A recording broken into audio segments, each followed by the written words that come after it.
Alright guys, good morning. So, tara, pupunta tayo ng Monte Maria.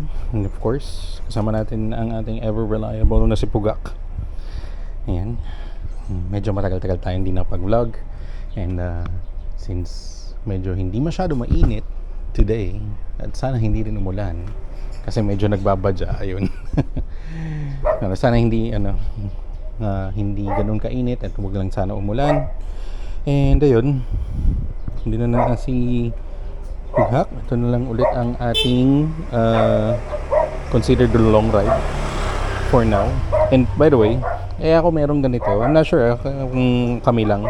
Pero kasi dahil dito, ayun, yung ano niya, yung bakal. Kapag umuupo si Amy kasi dito, tumatama daw yung yung hita niya, masakit. So, nalagyan na lang namin siya ng ng basahan na malinis.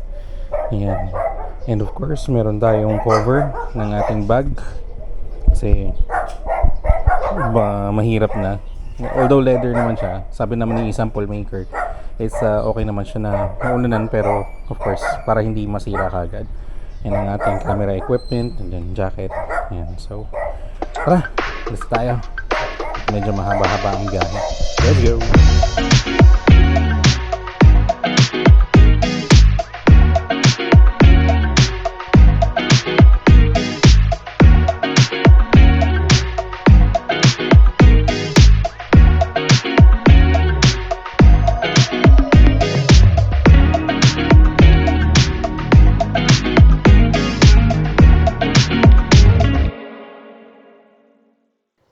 Time check, 5:50.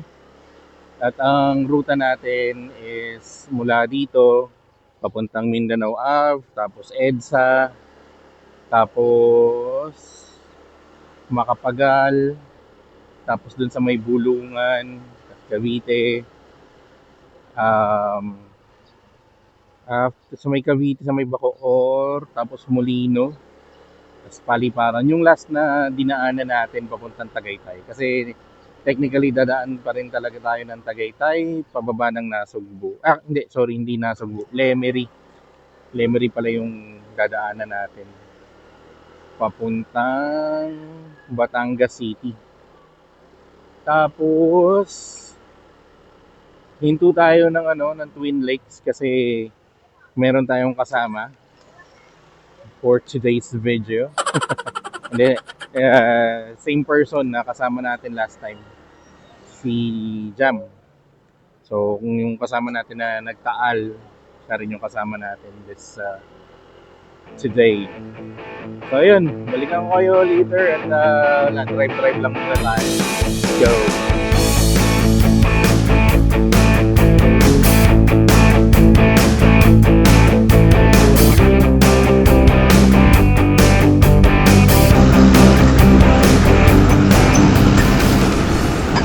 Ngayon na lang ulit ako nakadaan ng EDSA. So, hindi ko, simula nung Ngayon na lang ulit ako nakadaan ng EDSA simula nagkaroon ng NCAP. So, hindi ko alam kung anong lane ba or meron bang lane ang motorcycle dito sa EDSA. Kasi wala ako nakikita walang blue lane, walang anything. So, pero ang alam ko, bawal ang lane splitting. That's one. Two, bawal doon sa may sa may shallow lane or sa may bike lane. Kahit shallow lane siya, hindi siya pinapayagan. So, hindi sure kung bakit.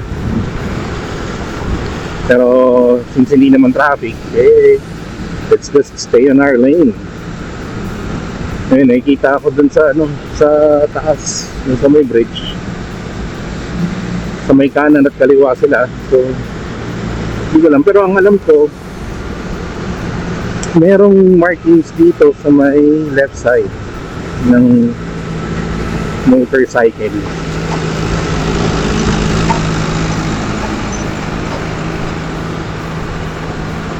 Nakaka-paranoid yun.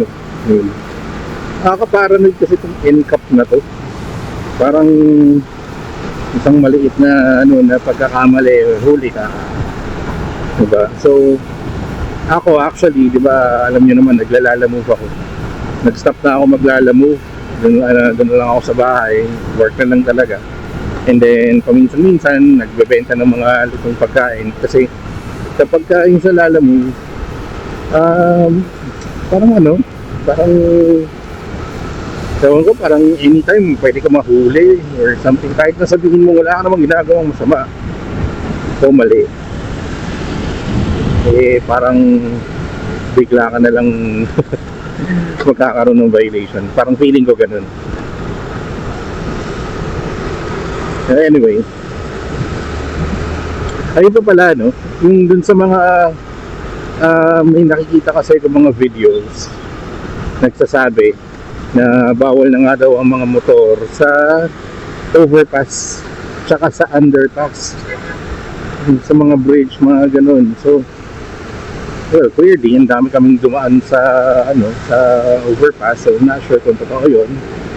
And tingnan natin dito sa underpass ng Cubao, meron pa rin naman, meron pa rin ng mga dumadaan. So hindi ko talaga alam kung ano nang tama o anong mali. So tayo, since first time ulit na dumaan ng EDSA, sunod na lang tayo sa kung saan sila dumadaan. Alright guys, so hindi na ako napag camera kasi umuulan kanina. Tapos ito, wala nang ulan pero may paunti-unting ambon. Although naka action cam, problema yung saksakan ng USB sa may gilid, yung cover niya nawala, natanggal siya nung last time na nag-rides tayo. So hindi siya pwedeng mabasa basically. So yun lang yung problema. Pero anyway, dito na tayo sa may Dasmariñas, Cavite. Stop over muna kami saglit at inaantok na daw si Amy. So magkakape-kape, ako magtutubig lang. Tapos resume tayo, and then later on, kung sakaling hindi na talaga umulan, tatanggal na kami ng kapote. Tapos kakabit ko na yun yung camera. So sana hindi na umulan para makita nyo rin kung saan tayo dadaan. Cheers!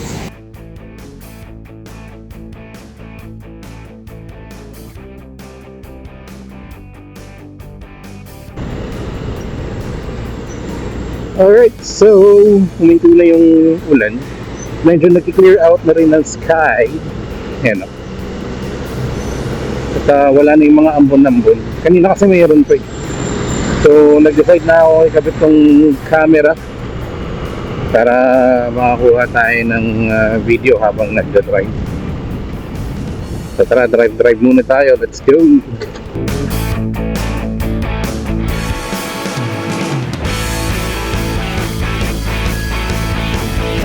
Ay, nararamdaman ko na yung lamig. Let's go! Sarap. Pero gusto namin umakyat ng Tagaytay tapos medyo ganitong weather. Hindi naman umuulan, makulimlim. Or kung umulan man, mga drizzle lang. Para feel mo yung lamig dito sa lugar. Wala ba tayo sa Tagaytay? Dito pa rin tayo sa may silang. And yung dadaanan natin yung Tagaytay bypass. So hindi na tayo dadaan sa mismong Tagaytay na siguro. Doon sa may taas, yung after nung rotonda. So hindi na tayo dadaan doon. Kakanan na lang tayo dito sa may bypass pa punta Twin Lakes. Doon kami dumadaan lang kapag papunta kami dito sa may Twin Lakes banda or sa may bahay, sa may First. Ayan, doon kami talaga dumadaan kasi mas mabilis talaga doon. Saka iniiwasan namin yung traffic doon sa may Tagaytay na siguro dahil nga gawa nung ginagawang bridge. So, medyo matagal-tagal doon.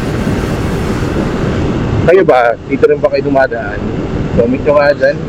Kasi mas okay sa akin para okay sa amin actually kapag dito sa may bypass.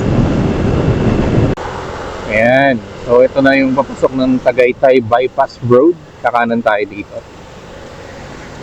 sa may, ewan ko anong pangalan.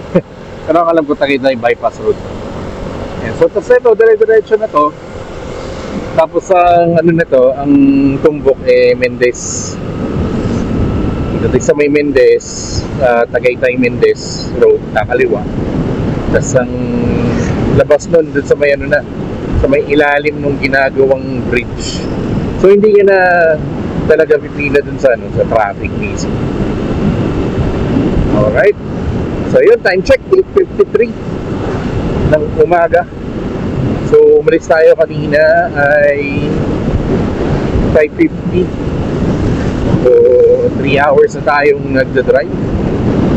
Actually hindi pala 3 hours tayo nagdadrive kasi nag-stop over pa pala kami. So nag-stop over kami dun sa may Dasmariñas. Tapos nag-stop over din para magpagas sa may Silang. Ayun.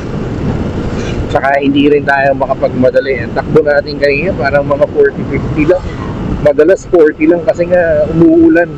Madulas yung ano, yung daanan. So kailangan natin maging maingat. Darating at darating din naman tayo dun sa ating patutunguhan kahit medyo mabagal. Ang mahalaga safe tayo sa daan. Alright. Mamaya ulit. Nadadaan nga pala dito sa may Tagaytay Bypass Road na nakamotor. Medyo doble ingat at madulas ang daan at maraming mga buha-buhangin na maliliit. Hindi ko lang kung saan galing yung mga buhangin.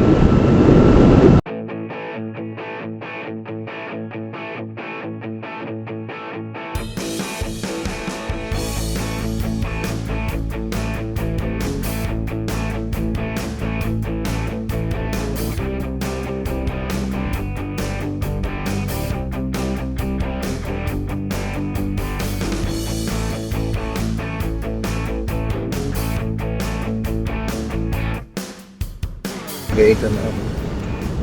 No entry. Close. Construction only. So, kakaliwa tayo ang Udini. Hindi na tayo pwedeng dumiretso doon. Ayan, Tagaytay Mendez Road. Naman ito.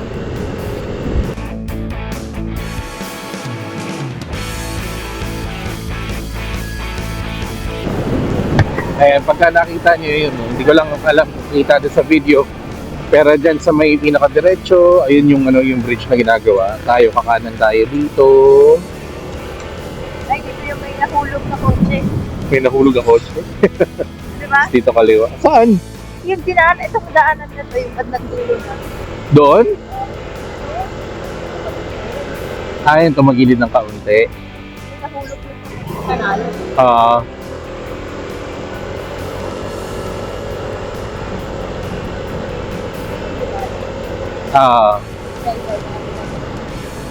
Nakakotse ba tayo nun? Nakamotor? Ay, hindi ito yun. Yung sinasabi mo doon sa kabila yun. Yung dinaanan natin, ang labas nun, yung Tagaytay Santa Rosa Road. Doon yun sa kabila. Yung dinaanan natin last time. Pero ito yung dinadaanan natin kapag nakakotse tayo.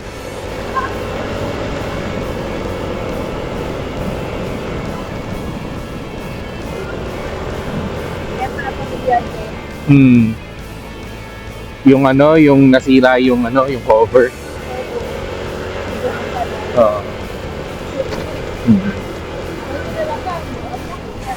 So, yan. Pagkalabas dito, yan yung Jollibee. And, ayun, yung dulo na ng ano yan, ng bridge na ginagawa. So, hindi ka dumaan dun sa traffic.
So dito muna tayo sa may Twin Lakes. Hintayin lang natin si Jamil.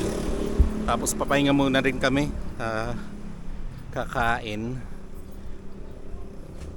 Ano pala, sakto. Ayun. Baka doon nasa sumita. Diyan ka na magpa-park? Doon kami sa baba nag-park. Kain muna tayo. Doon kami. Hintay ka namin doon.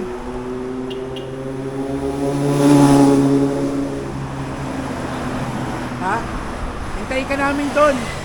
Hintayin ka namin doon. Park ka muna. Sakto dating niya. So kain muna tayo. Tapos biyahe na ulit. Although kakain din naman tayo doon pagdating. Pero ano lang. Panlaman tiyan lang konti. First aid. Alright. So yan. Ganda yung panahon, hindi mainit.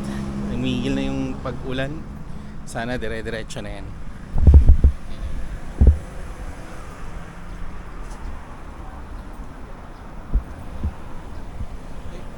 Ito mo yung yung Taal. Check natin yung Taal. Taal ba yun?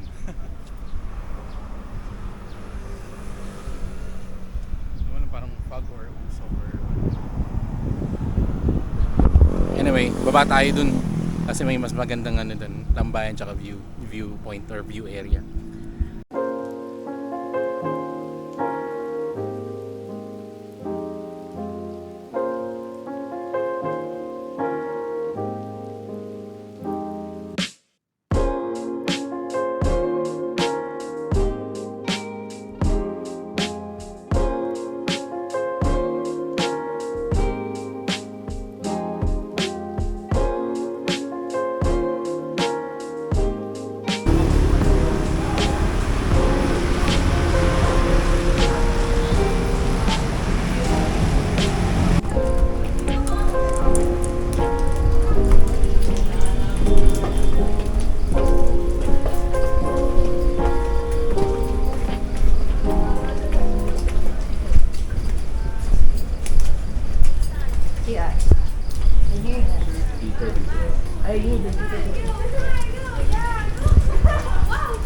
Tapos na kaming mag-almusal. Dito pa kami sa sa parking ng Twin Lakes. Pababa na kami ng Batangas. Pero ayun, umuulan. Babattle gear muna kami lahat. Ayan, tapos diretso na kami doon. So baka hindi na ako makapag-video along the way kasi yun nga, baka mabasa yung gilid nung camera at masisira. So kung sakaling walang ulan, ayun, meron tayo footage. Pag wala, baka doon na kami magpo-footage sa may mismong Monte Maria. So, takits doon. Let's go. Taal pa rin ba to?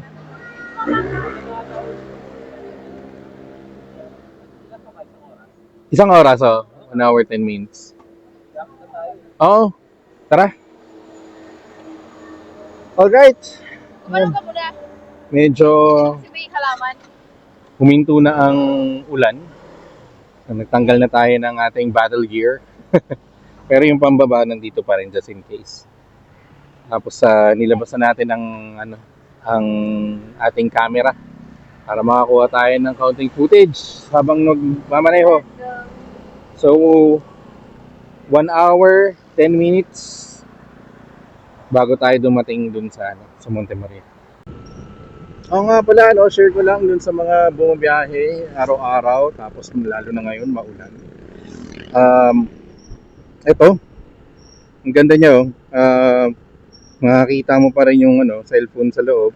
Touchscreen, maayos pa din. Tapos ito, yun sa charger. So kahit nagcha-charge ka, kahit umuulan, hindi mababasa yung charger mo. So yung mga araw-araw bumabiyahe or yung mga tropa natin dyan, mga paps sa Lalamove or yung mga joyride, ang kasiyan. Basta't nasa daan kayo at madalas umuulan pa naman ngayon, kailangan nyo yan pang protection sa inyong mga cellphone.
Alright guys, andito na kami sa may Monte Maria.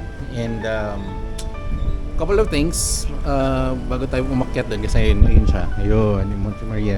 Well, technically Monte Maria na tong area na to. So, pero yun si Mama Mary. Tapos yung glass walk ba tawag doon? Glass walk yun, no? Yun nandun. Yun, yung mataas na yun. Try natin puntahan. Alam ko may bayad pero tignan natin kung magkano. Baka ano lang mga 15 pesos. So a couple of things, kapag pupunta kayo dito, make sure na merong gasolina, either yung sasakyan ninyo or yung motor ninyo. Kasi yung pinakamalapit na gasoline station na nakita namin at least is I think about 20 to 25 kilometers away mula dito. And ang mahirap niyan is puro paangat. So medyo magastos sa gasolina. Hindi namin napansin kung meron sa mga tindahan kasi may mga tindahan along the way. So most likely than not meron naman 'yun. Pero yun nga, wala akong napansin masyado. So just to be sure na makakaakyat kayo ng walang problema maggasolina kayo. Kung nakita ninyo sa Waze or sa maps ninyo na siguro mga 30 kilometers away pa kayo, yun, kung ano yung gasolinahan na makita nyo malapit, magpagas na kagad kayo. Second, may bayad, may entrance dito pag-akyat. So magkano yun? 20 sa parking ba yun? O basta yun, 20 pesos sa motor. Sa kotse hindi ko sure kung magkano. Siguro, sabihin na natin mga 50 pesos siguro. Probably, not sure. And then mamaya yun nga, punta tayo sa glass walk. Check natin kung magkano yung entrance doon. And check din natin doon yung kay Mama Mary kung nag sila ng misa. Isa sila ng misa doon. So, ayun, kita nyo naman, naka-raincoat pa rin kami, umuulan. Hindi naman ganun kalakas, pero umuulan pa rin. Mas ma-appreciate ninyo yung lugar at yung daanan papunta dito kung hindi maulan. Kasi ang ganda ng view guys. As in, hindi na namin na videohan kasi nga umuulan and yun nga, again may problema yung sa camera kapag nabasa. And what else? Siguro yun lang muna. Kung may maalala ako later on, tingin-tingin muna tayo doon and then sabihin ko na lang later. Alright, tara, punta tayo doon sa taas. Masyado mabilis yun. No? Hindi, yung sa mga bahay siguro. So yung mga plano siguro. Future plans dito sa Monte Maria. Magkakaroon ng underwater world, sea promenade, ocean park, may beach, may yacht club, tapos may mga bahay. Ayan. So technically parang siya magiging leisure area, hotels, resorts, everything. Ayan. Check nyo na lang, baka malay nyo merong mga pre-selling dyan, no? Bili na kayo. Bird's nest. Ayos yun, eh. Marami kang kalapate.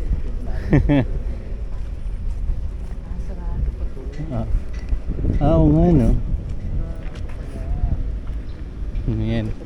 O baka ngayon lang kasi mahal tao lang. Oo. So, nakakapasok yun yung glass walk. Diba? Sarado. So hindi namin alam kung sarado lang ngayon o sarado talaga siya. Pero anyway, sarado. Ito, tignan natin kung ano to. Yun, meron pa dito sa taas. Let's go.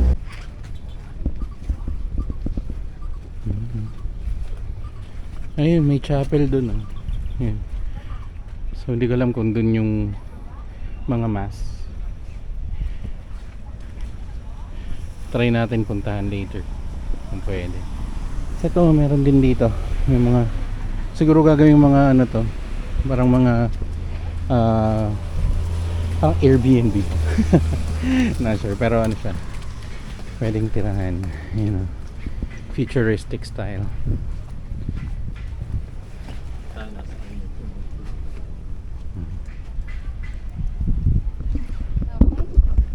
Hey guys, pagkakyat nyo dito sa may, ayan, nandiyan na si Mama Mary. Ayan, merong mga kainan dito, may kainan ayan sa likod. Pagkain, inumin, snacks, everything. Ayan. Medyo pricey lang pero at least pagtapos mo umakyat-akyat at pakapagod, meron kang makakainan dito. Aside from this, doon sa dadaanan ninyo, merong mga kainan din. So I suggest kung naka-budget kayo or budgeted yung pagpunta nyo dito, doon na lang kayo sa baba kasi mas mura yung mga pagkain doon.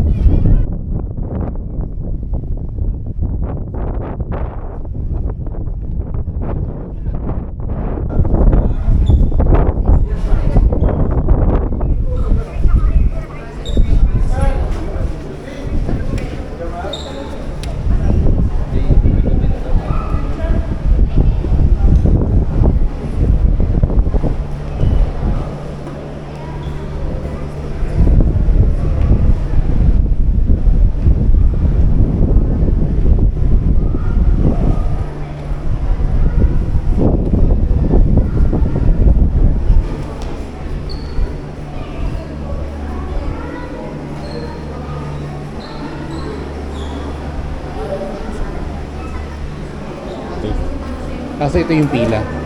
So mauna muna sila. Ayun guys. So itong pila na to, yan, mga yan. Tapos doon ka magbabayad. Technically, para yan doon sa may elevator na aakyat doon sa pinakatuktok nitong ni Mama Mary. So mamaya mamaya paglabas ko, pakita ko sa inyo yung parang terrace niya dun sa labas. So dito, 150, bayad muna kayo, tapos pipila yan dito. Pero technically, pwede kayong umakyat. Yun na yun. Ayan, tapos meron din yung mga accessories. So I think blessed naman siguro to. Check natin.